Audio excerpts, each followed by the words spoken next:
ये सन 1972 की एक सच्ची घटना है, जहाँ पर एक प्लेन जिसका नंबर 571 होता है, वो एक रग्बी टीम को साउथ अमेरिका से सैंटियागो चिली की तरफ ले जा रहा होता है। इस प्लेन में 45 पैसेंजर्स हैं और जब इनका प्लेन दुनिया की सबसे बड़ी रेंज ऑफ माउंटेन्स जिसे एंडीज कहा जाता है उसके ऊपर से उड़ रहा होता है, तभी इनका प्लेन एक बर्फीले तूफान में फंस जाता है। पायलट अपना कंट्रोल खो देता है, जिस वजह से इनका प्लेन एक बड़ी चट्टान से टकराता है। प्लेन के दो हिस्से हो जाते हैं। आगे वाला हिस्सा जिसमें पैसेंजर्स हैं, वो बर्फ में घिसटता हुआ बहुत आगे तक जाता है। बहुत सारे पैसेंजर्स मारे जाते हैं और जो पैसेंजर्स इसमें बचते हैं वो बहुत मुश्किल से अपने आप को सेटल डाउन करते हैं। ये प्लेन के पायलट के पास जाते हैं, लेकिन उसकी भी मृत्यु हो चुकी है। अब यहाँ पर जो लोग बचे हैं वो एक दूसरे की मदद करते हैं, लेकिन जैसे जैसे रात होती है टेम्परेचर और भी ज्यादा गिरने लगता है।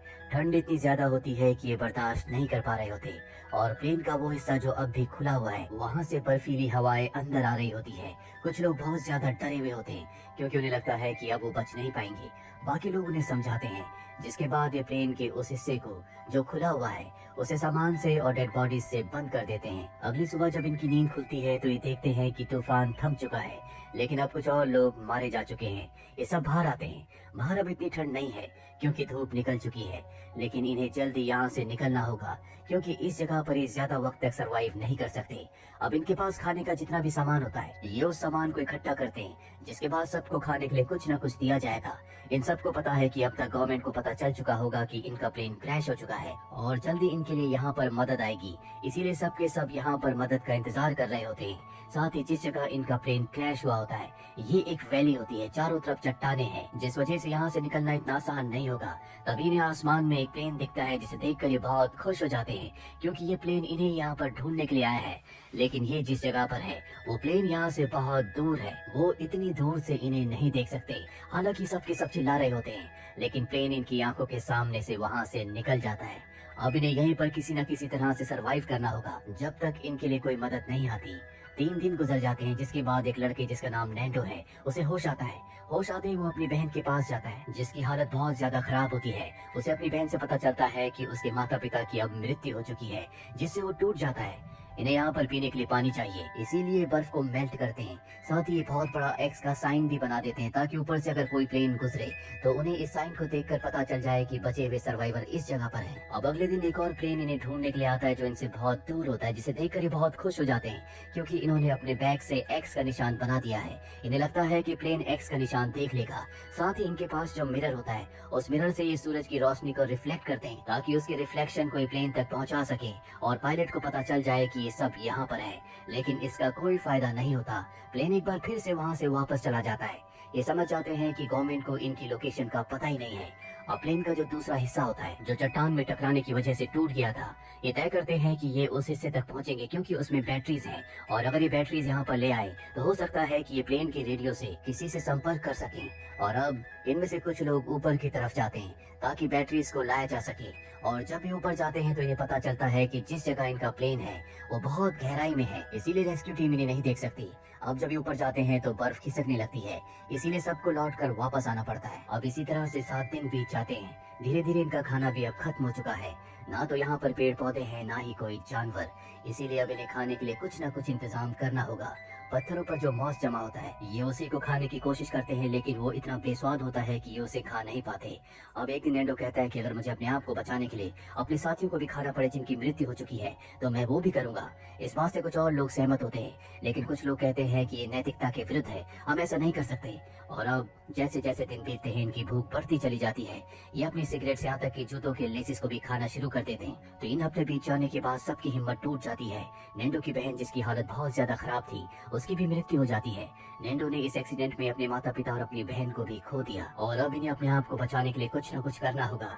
इसीलिए जो इनके पास इनके साथी इनकी डेड बॉडीज हैं ये उसी से अपना काम चलाना शुरू कर देते हैं। कुछ दिनों के बाद बर्फ में इन्हें दबा हुआ एक बैग मिलता है और जब ये उसे खोलते हैं तो उसके अंदर रेडियो होता है और रेडियो को ऑन करने के बाद इन्हें पता चलता है कि उसमें सिग्नल्स नहीं है, इसीलिए ये एक एंटीना बनाते हैं। उस एंटीना की मदद से सिग्नल्स आ जाते हैं। ये रेडियो में न्यूज सुनते हैं जिससे इन्हें पता चलता है कि गवर्नमेंट ने इन्हें ढूंढने के लिए 60 से ज्यादा बार रेस्क्यू रेस्क्यू टीम को भेजा था, लेकिन कोई इन्हें ढूंढ नहीं पाया। इसीलिए गवर्नमेंट ने अब इन्हें ढूंढना बंद कर दिया, क्योंकि उन्हें लगता है कि उस प्लेन क्रैश में कोई नहीं बचा था। ये सुनकर इस सब के सब हताश हो जाते हैं, क्योंकि अब अगर इन्हें अपनी जान बचानी है तो इन्हें खुद ही यहाँ से निकलना होगा। इन्हें ढूंढने के लिए अब यहाँ पर कोई नहीं आने वाला। साथ ही यहाँ पर 5 लोग जो मांस नहीं खा रहे थे, अब उन्हें भी वही काम करना पड़ता है जिसके वो खिलाफ थे। अगले दिन इनमें से 3 लोग यहाँ से बाहर निकलने के लिए चट्टानों के ऊपर की तरफ जाते हैं। चलते चलते इन्हें रात हो जाती है, इसीलिए ये एक जगह रुक जाते हैं, लेकिन ऊपर बर्फीली हवाएं होती है, जिसमें इन्हें बहुत मुसीबतों का सामना करना पड़ता है। अगली सुबह मजबूरी में इन तीनों को वापस नीचे आना पड़ता है। ये बताते हैं कि यहाँ से निकलना इतना आसान नहीं है, ऊपर बर्फीली हवाएं हैं। अब रात को ये सब के सब जब प्लेन के अंदर होते हैं, तभी इनके प्लेन के अंदर बहुत सारी बर्फ आ जाती है। बहुत सारे लोग प्लेन के अंदर बर्फ में दब जाते हैं।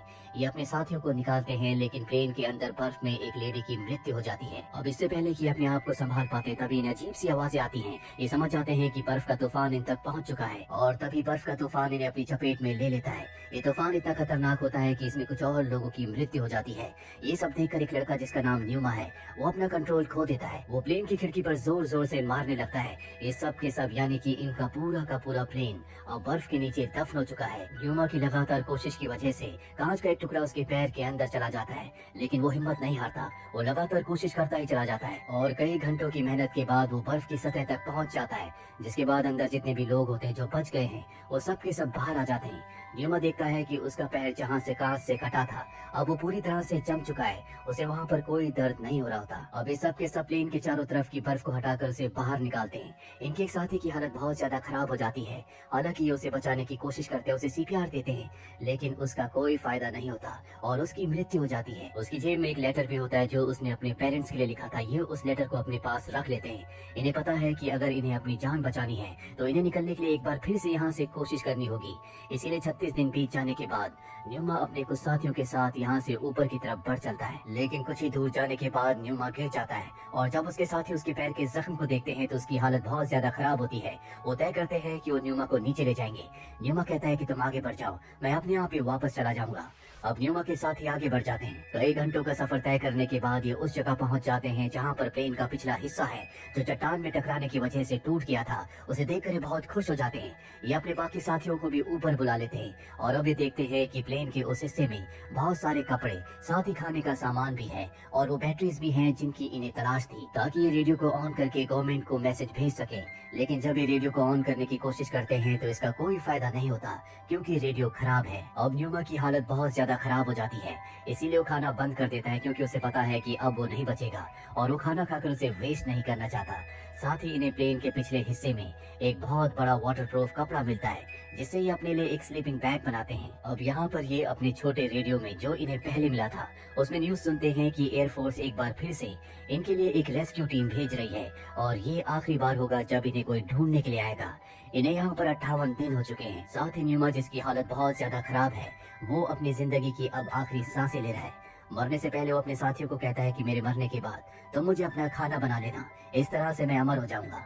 अगर हम में से एक भी इंसान बच गया तो बाकी लोगों की कुर्बानी जाया नहीं जाएगी। इसके बाद न्यूमा की मृत्यु हो जाती है। न्यूमा के इन आखिरी शब्दों से सबको हिम्मत मिलती है, और अब इनमें से 2 लोग तय करते हैं कि वो एक बार फिर से यहाँ से बाहर निकलने की कोशिश करेंगे, और वो चट्टान के और भी ऊपर चढ़ना शुरू कर देते हैं। और जब वो चट्टान के टॉप पर पहुँचते हैं तो ये देखते हैं कि चारों तरफ पहाड़ों के अलावा कुछ भी नहीं है। यहाँ से निकलने का कोई रास्ता उन्हें नजर नहीं आता।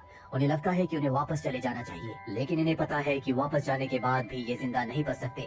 इसीलिए लगातार ये आगे बढ़ना शुरू कर देते हैं, और कई दिनों का सफर करने के बाद ये एक नदी तक पहुंच जाते हैं, जिसे देखकर ये बहुत खुश होते हैं। वहाँ से बहुत सारा पानी पीते हैं, क्योंकि इन्होंने कई दिनों से पानी नहीं पिया है। तभी नदी के दूसरी तरफ एक आदमी को देखते हैं जो घोड़े पर सवार होता है। पहले तो इन्हें अपनी आंखों पर यकीन नहीं आता, इन्हें लगता है कि ये हेलुसिनेट कर रहे हैं, पर जल्द इन्हें समझ में आ जाता है कि ये सच्चाई है। ये चिल्ला चिल्ला कर उससे मदद मांगते हैं, लेकिन वो इनकी बात समझ नहीं पाता, क्योंकि वो इनसे दूर है। इसीलिए वो आदमी पत्थर पर कागज लपेटकर इनके पास फेंकता है। साथ में लिखने के लिए एक पेंसिल भी होती है, जिससे दोनों के दोनों अपनी पूरी दास्तान लिखकर उसे वापस फेंक देते हैं। वो आदमी उस लेटर को गवर्नमेंट तक, एयरफोर्स तक पहुंचा देता है, जिससे वो एक बार फिर से सक्रिय हो जाते हैं। वो इन दोनों को अपने घर ले जाता है, जहाँ पर कई दिनों के बाद ये भरपेट खाना खाते हैं। साथ ही इनके साथी जो अब भी बर्फ में फंसे हुए हैं, वो रेडियो से सुन लेते हैं कि रेस्क्यू टीम इन तक पहुँचने वाली है।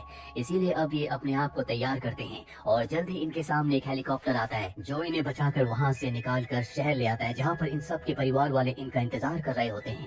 सब अपने परिवार वालों को देखकर बहुत खुश होते हैं, जिसके बाद इन सबको हॉस्पिटल ले जाया जाता है। हालांकि अभी सब अपने घर जा सकते हैं, लेकिन ये तय करते हैं कि एक और रात ये सब एक दूसरे के साथ बिताएंगे। और इस तरह से अपनी जिंदगी के सबसे बुरे वक्त में सबसे सही फैसले लेने की वजह से 45 लोगों में से 16 लोग बच जाते हैं और यहीं पर ये कहानी खत्म हो जाती है। उम्मीद करते हैं कि ये कहानी आपको पसंद आई होगी।